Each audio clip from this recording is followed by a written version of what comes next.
let's try a little bit of sitting trot. Oh my gosh, it's a lot harder to sit the trot in a jumping saddle than in a dressage saddle. Hello everyone, in this video we are talking about what the difference between a dressage saddle versus a jumping saddle. So I pretty much always ride in a dressage saddle, and I just put this jumping saddle on Mr. Mercurio. Check out my nice outfit with dressage boots in a jumping saddle. I really am a big believer in that dressage is good for all disciplines. So whether you are a jumper or a Western rider or a trail rider or a pleasure rider, dressage helps you to be able to communicate and control your horse. So let me know in the description what your main discipline is.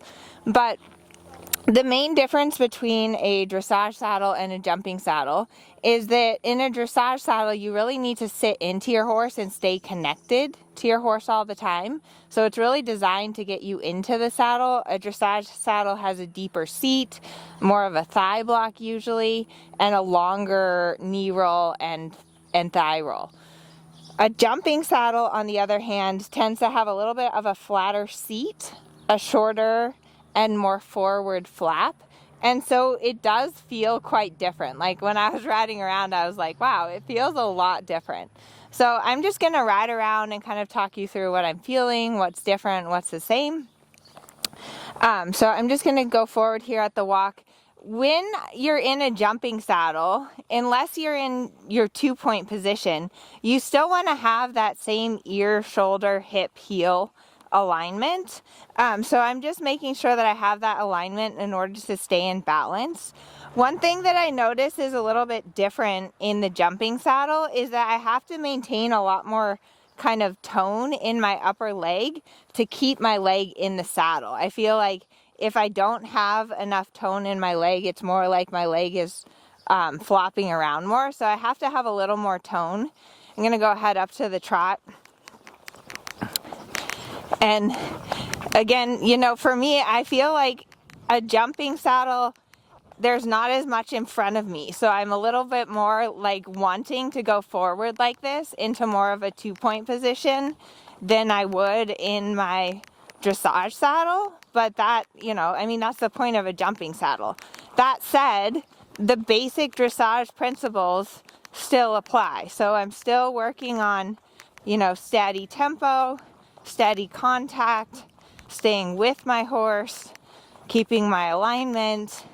And absolutely, you know, you can do dressage in a jumping saddle.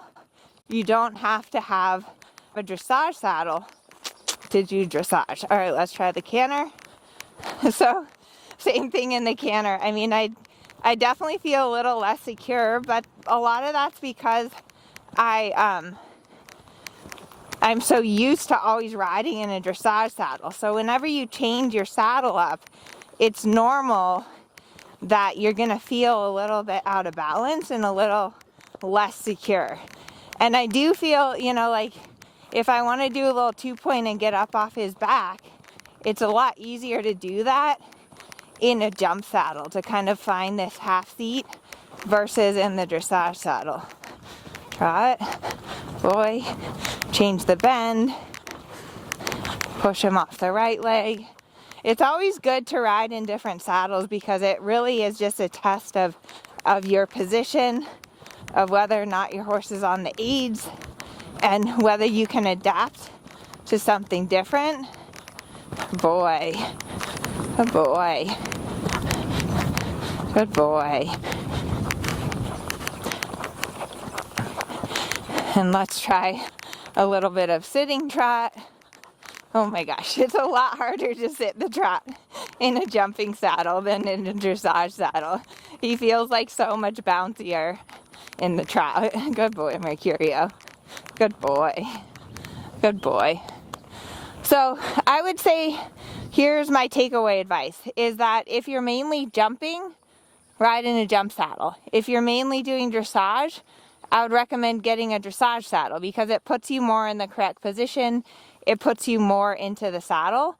But that said, don't let your saddle limit you. Like, don't say, oh, I can't do dressage because I don't have a dressage saddle, you can absolutely still do dressage in your jumping saddle, in your Western saddle, and that really is the beauty of dressage. If you are riding dressage in a jumping saddle, a couple of things that are really important. Number one is be clear about either being 2-point or sit back with your ear, shoulder, hip, heel alignment.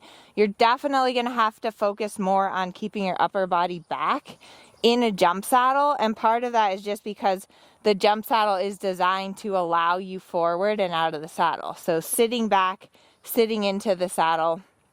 And then in a jump saddle too, you're going to have to really focus on maintaining your leg position, because a dressage saddle sometimes lets you cheat a little bit. They have these big nice thigh blocks that really keep you in the position, which you don't have so much in a jumping saddle. So you're really going to be responsible for keeping your knee forward, keeping your toe forward, and keeping your leg long and in the saddle. So I hope that this video has helped you. I'm definitely going to be incorporating into my channel some more different disciplines, some jumping videos, some flat work videos for jumpers, some Western dressage. So let me know in the comments if you have any other suggestions, and I hope you like this video. Please subscribe and like my channel. It really helps me out, and I think it's fun to try out different saddles and try different disciplines, because it really makes you a good horseman when you can do all different disciplines. Good boy.